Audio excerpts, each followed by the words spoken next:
Señores, estamos en Afuera de la Caverna y vale la pena analizar un punto específico muy claro respecto a la chiquitanía, a la desgracia de la chiquitanía, que es esta negativa del gobierno a declarar emergencia nacional, es esta negativa del gobierno a pedir ayuda internacional.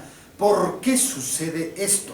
Y es muy importante entenderlo en función a un elemento teórico central que lo analiza un politólogo de mucha fama y prestigio internacional, Bueno Bruno de la Mezquita. Es un politólogo, profesor de la Universidad de Nueva York, que nos habla básicamente de que la democracia, resumiendo, sintetizando y simplificando él mismo, la democracia se define como un conjunto de coaliciones entre distintos grupos de poder incidiendo sobre los asuntos públicos. Y la dictadura o un régimen autoritario se define como la destrucción de ese conjunto de coaliciones, el empequeñimiento de las coaliciones hasta llegar básicamente a un pequeño grupo de poder. Es decir, coaliciones pequeñas versus coaliciones grandes. Cuando hay coaliciones grandes, nos dice él, surgen muchos veto players, actores de veto, que se llaman, que tienen capacidad de codecidir, de decir eso no está bien, eso está mal, decidamos deliberando, decidamos dialogando. Esa es la democracia, en ese sentido de amplitud de coaliciones. Son estructuras de poder, entonces, masivas, ¿no? ¿Qué sucede en los gobiernos autoritarios?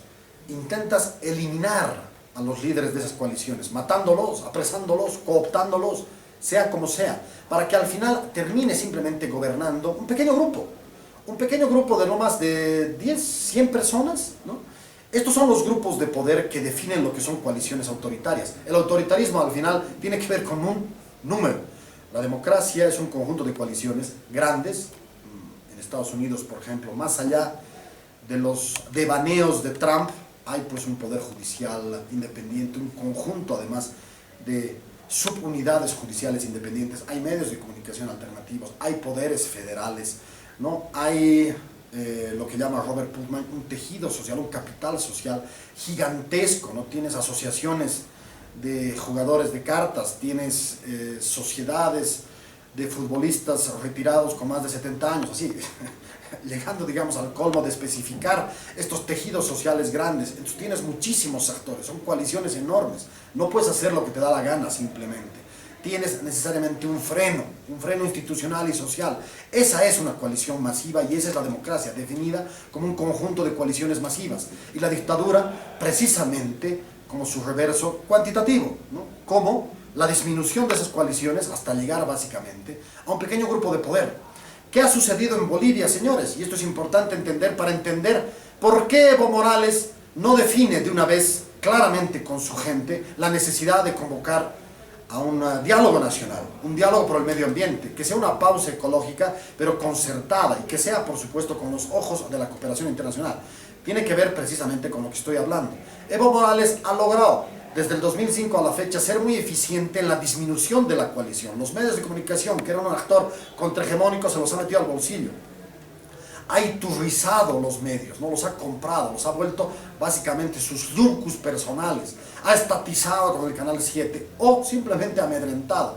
Es decir, los ha relegado, Amalia Pando, por ejemplo, Carlos Valverde, los principales, al YouTube, ¿no? A que sean vistos por minorías. ¿Qué ha pasado con el Poder Judicial? Lo ha sometido con elecciones truchas, completamente amañadas, ¿no? Con abogados, en este caso tribunos del Poder Judicial en sus distintas vertientes, directamente elegidos por 2/3 en la Asamblea Legislativa. ¿Qué ha hecho con la Asamblea Legislativa? Lo hemos visto con datos, por ejemplo, los datos del 2016 en un libro de Comadina, un politólogo, y María Teresa Segada, otra politóloga, nos muestran que de 187 leyes propuestas por la Asamblea Legislativa, 186 provienen del Poder Ejecutivo, han venido, ¿no es cierto?, selladas, cerradas y en sobre desde la Plaza Murillo, por lo tanto no tienen ningún accionar. La Fiscalía dominada, el Defensor del Pueblo, además del payaso que hemos tenido, completamente sometido, por supuesto el Contralor a favor de ellos y jurando, incluso Hervas, que era un tipo inteligente, era militante del MAS y juró a su cargo de Contralor con la mano levantada en este gesto fascista o neofascista. Es decir, toda la estructura institucional sometida. Entonces uno dice, ¿quién gobierna Bolivia? Gobierna claramente una oligarquía, una rosca, es una cofradía de poder. Gobierna García Linera, gobierna Quintana, gobiernan los Arce, gobierna Gabriela Montaño. No son más de 20 personas adictas al poder con sus respectivos operadores, el operador de los medios, que es Iturbe, el operador de la justicia, que es Héctor Arce, el operador de las Fuerzas Armadas, que es Quintana, es decir, con operadores que van sometiendo al poder en sus distintas versiones. Lo que tenemos entonces es una reducción de la coalición, perfectamente identificable con el concepto de autocracia de Bueno Bruno de la Mezquita, una coalición mínima, ¿no? Una coalición de poder mínima. ¿Qué significa, señores, en ese sentido, volviendo a la chiquitanía, qué significa pedir la ayuda internacional? No significa solamente ayudar a que los animales no mueran, no significa solamente a que el incendio realmente termine de ser controlado, significa tener ojos internacionales acá. Significa que tras la venida de la ayuda internacional tenemos la prensa internacional mirándonos. Tenemos evaluadores internacionales, tenemos ONGs de todo el mundo con presencia en Bolivia. Por supuesto, eso significaría que ampliar la coalición, retornar a lo que es el requisito básico en términos de coaliciones cuantitativamente ampliadas, de Bueno Bruno de la Mezquita, como requisito, como criterio básico de democracia, ampliar la coalición. Por supuesto que no quieren. Quieren mantenerla en secreto. No dejan siquiera que ingresen bomberos a la zona de desastre. Es como en el Chapare, ¿no? Se convierten en zonas dominadas por ciertos grupos de poder, los warlords, los señores de la guerra, en este caso los señores de la coca, o en este caso, en la chiquitanía, los señores respaldados por el gobierno, los señores ecológicos, para cuidar que no entre nadie. No están pensando en disminuir el fuego, están pensando que no entre nadie. Están pensando en mantener la coalición chiquita, están pensando en que no haya veedurías internacionales, que no haya el veredicto de la gente no solamente de Bolivia que la tienen sometida, sino claramente los OPS internacionales. Es decir, nosotros tenemos que impedir esto. La ayuda internacional significa repolitizar este tema. Significa que la chiquitanía no es un asunto ecológico solamente, es un asunto de politización nacional. Es un asunto que compete a todos los bolivianos. Tenemos que retornar a la coalición grande. Aquí, bueno, Bruno de la Mezquita nos explica de una manera absolutamente fantástica la importancia de este número. Y lo hace con Leopoldo II, que era el gran rey de Bélgica y que también era emperador del Congo. Señores, en Bélgica la historia lo hace pasar en los libros de historia como un gran estadista. Fue un hombre democrático, consensuaba con las aristocracias, incluso con la gente del pueblo. Ese mismo Leopoldo II, en Congo belga, es el artífice del mayor genocidio seguramente de la humanidad, con más de 5 millones de personas muertas. ¿Cómo puede ser que en un lado era demócrata y en otro lado era semejante genocida autócrata? La respuesta es simple. En Bélgica tenía actores de veto que lo controlaban, la coalición era amplia, era una coalición masiva. ¿Qué sucedía en Congo? En el Congo no tenía, por supuesto, nadie que lo controle. Era su quincho, era su patio trasero, era su catu. Hacía lo que le daba la gana. Las vidas le correspondían. La misma persona actuaba de una manera en un escenario institucional de constreñimiento a tus actitudes personales, y en la otra era chipe libre, era cheque en blanco para hacer lo que te da la gana. Señores, ¿por qué doy este ejemplo? Para reiterar, para ratificar lo que decía previamente, para mostrar que tenemos que apuntar a una coalición grande. La ayuda internacional implica repolitizar esto con ojos internacionales. La ayuda internacional significa además tener la posibilidad de que entren bolivianos, bomberos, de que entren los bomberos argentinos, ¿no?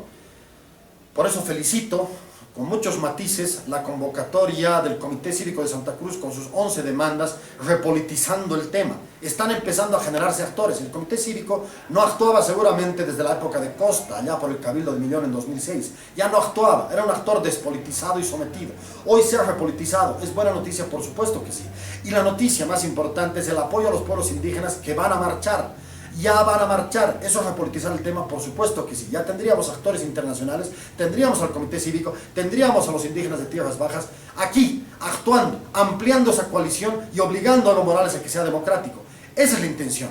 El asunto medioambiental es absolutamente definitivo para converger en esta necesidad de recuperación de la democracia. ¿Cómo funciona? Y aquí quiero concluir. ¿Cómo funciona la democracia de Evo Morales? Sometiendo distintos elementos. Es lo que se llama, yo llamo a este modelo, autoritarismo extractivo. Es decir, funciona sometiendo lo primero a la naturaleza. Si no hubiese naturaleza no habría platita. Si no habría naturaleza a quien explotar, no habría recursos naturales, por ejemplo, hidrocarburíferos. No habría recursos naturales, por ejemplo, del litio. No habría recursos naturales, en este caso, de la tierra como mercancía de la chiquitanía.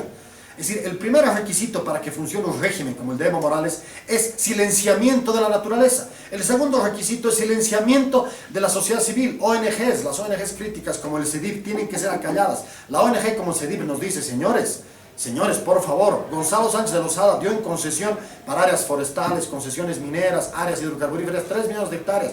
Evo Morales va por las 30 millones, 1000 veces más. Es decir, si hay un capitalista desalmado, ¿no?, que realmente ha permitido la amplificación del modelo de capitalismo salvaje, es Evo Morales, por supuesto que sí. Cuando lo dice el CEDIP hay que callar, a esas ONGs hay que callarlas. Hay que callar a qué otros actores, a los medios de comunicación. Todos aquellos críticos tienen que ser sometidos y callados.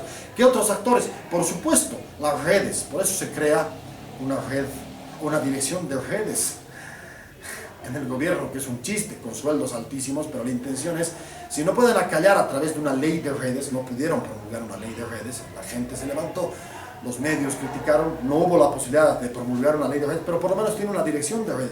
Es acallamiento de la sociedad en todas sus dimensiones. Y cuarto punto, el principal seguramente, es acallar a los indígenas de las tierras bajas, porque los indígenas tienen potestad de definir qué se hace con los recursos renovables de sus territorios. Mejor acallarlos, mejor que no haya una ley de consulta a los pueblos indígenas. La ley de consulta era la medida de descolonización, la medida más auténticamente plurinacional de toda esta década y todo este periodo. No ha sido promulgada. La ley de consulta les daba la potestad a los indígenas, que siempre han sido sometidos a decidir si alguien puede entrar o no a sus territorios, y en caso de hacerlo, bajo qué pacto gobierno indígenas, bajo qué pacto empresarios indígenas se va a llegar a definir un pacto, un convenio, un acuerdo en ese sentido. No les han dado ese chance. Mejor repartirles, como hace Quintana, cocinitas. Mejor destruir al CONAMAC, destruir a la CIDOP. Y todavía algún insensato me habla de que nosotros somos los racistas. Han destruido la matriz indígena, la han destruido, y con eso terminan de cerrar el ciclo precisamente de sometimiento. El primer elemento de sometimiento es a la naturaleza. El segundo momento de sometimiento es a los actores sociales, ¿no?, a todas estas coordinadoras indígenas, por supuesto, todos los actores referidos a fundaciones, ONGs o a centros pensantes. Han hecho esto, por ejemplo, con el PIEP, el Programa de Investigaciones Estratégico Boliviano, conducido por Godofredo Sandoval, más exitoso en términos de promover la investigación, ha sido sustituido por el CIS, que es un engranaje de la vicepresidencia que, por supuesto, no va a aceptar un pensamiento alternativo. Van cooptando hasta la última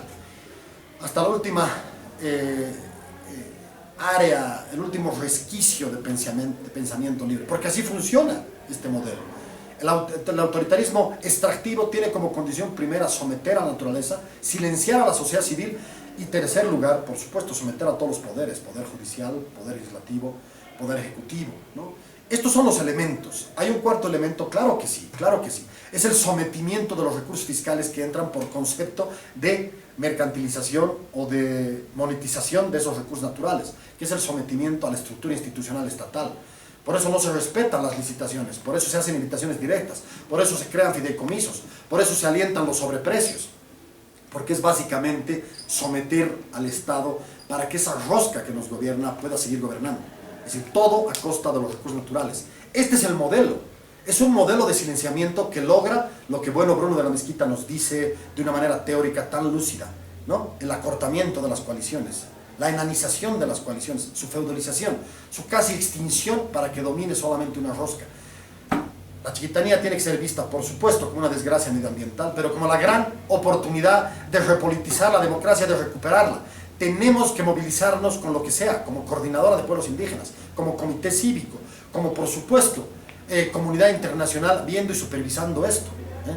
Todos estos actores, junto con las redes, junto con una proclama que esperamos de los partidos de oposición más seria, más dura, comunidad ciudadana en especial, va a permitir que este problema termine siendo un problema ya no solamente de la chiquitanía, ya no solamente medioambiental, sino un problema nacional, político, de recuperación de la democracia.